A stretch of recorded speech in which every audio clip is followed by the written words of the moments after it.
The 1965 Dover St. Joseph football team was coached by Hall of Famer Art Tyner, assisted by Jim Lombardi. The 1965 Dover St. Joseph Ramblers football team won the Class A state football championship. Team members included Albert Antonelli, Mike Antonelli, John Antonelli, Patrick Antonelli, Steve Bizzoli, Tom Bizzoli, John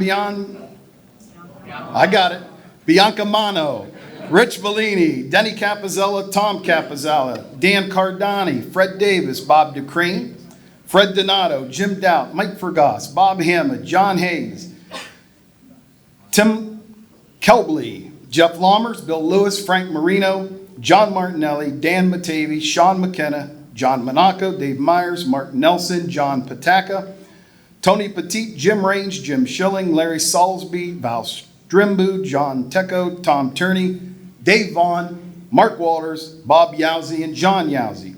The Ramblers finished the season with a perfect 9-0 record, outscoring their opponents 254-67. Their biggest game of the year was at 5th-ranked Tuscarawas Valley. 2 undefeated teams, Saturday afternoon game at TV. St. Joe's bus broke down en route, but an area farmer hooked the bus to his tractor and pulled it the remaining 2 miles to the stadium. The Ramblers won that game 14-12, and at the season-ending banquet, the cake had a tractor etched in the icing, and the farmer was invited to the banquet. It's a great story. Quarterback Dave, and it's a true story.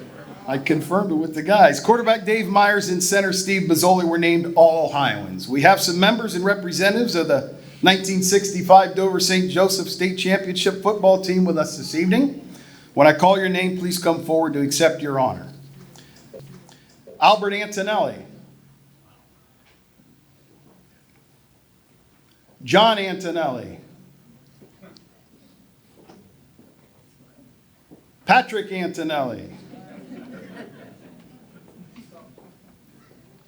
Rich Bellini. John Biancamano. Tom Capizella. Frank Marino. Mark Walters.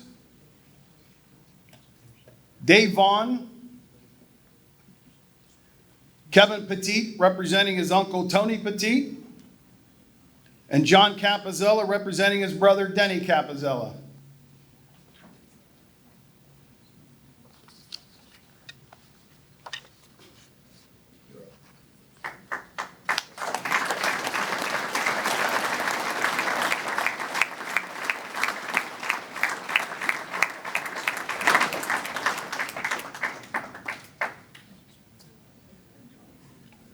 Please welcome into the Tuscarawas County Sports Hall of Fame the 1965 Dover St. Joseph football team.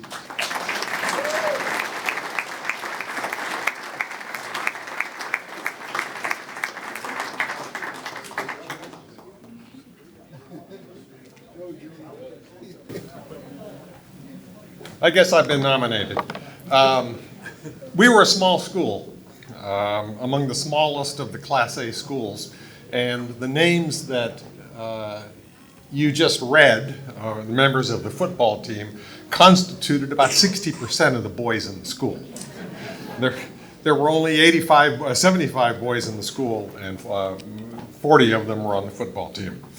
It was a different time, 59 years? I think it's 59 years from now to then, and it was certainly a different game.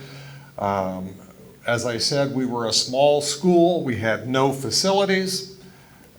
We dressed at Memorial Hall. We had to walk all the way across town to our practice field, which was down near the railroad tracks, called the ditch. There was no water at the ditch because this was a time when it was believed that practicing twice a day in the summer heat without any water on the field built character.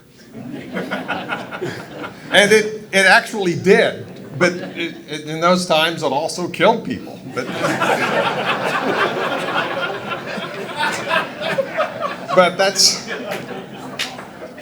for those of us who survived, it turned out to be a life lesson that we didn't lose. So, no facilities, as far as I can tell. Did anyone do any weight training? I don't think so. But, so we didn't have those things, but we did have Art Tyner, who was a well-recognized coach, who was in fact a member of this Hall of Fame.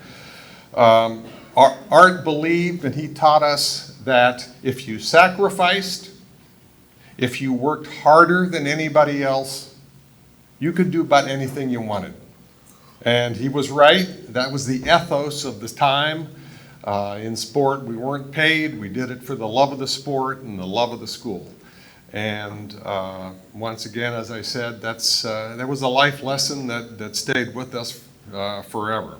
Art believed, and he said this constantly, I won't try to imitate him, but his motto was, we put 11 men on that field, they put 11 men on that field, and the 11 that wants to win most is going to win.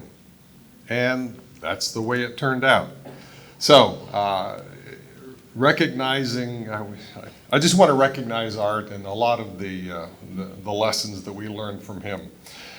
A final lesson that he left with us, and that was at the beginning of every year, we'd have a meeting in the cafeteria and get all of us together, and he'd give us the rules for going through, which were things like acting constantly like a gentleman.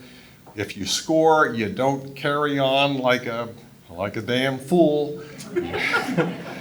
You behave yourself. You're respectful to to the refs and to the fans, and you just work hard.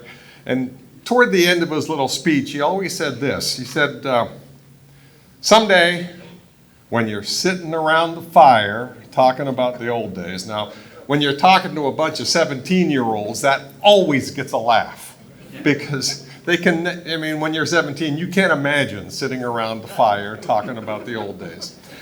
But it happened. When you're sitting around the fire talking about the old days, you're not going to be talking about your English class. You're not going to be talking about that math test you took. You're going to talk about the teams you played with and the games you won. And by golly, he was right. Here we are. Thanks to everybody. Thanks to the committee for recognizing the Ramblers and the team. We appreciate it. Thanks.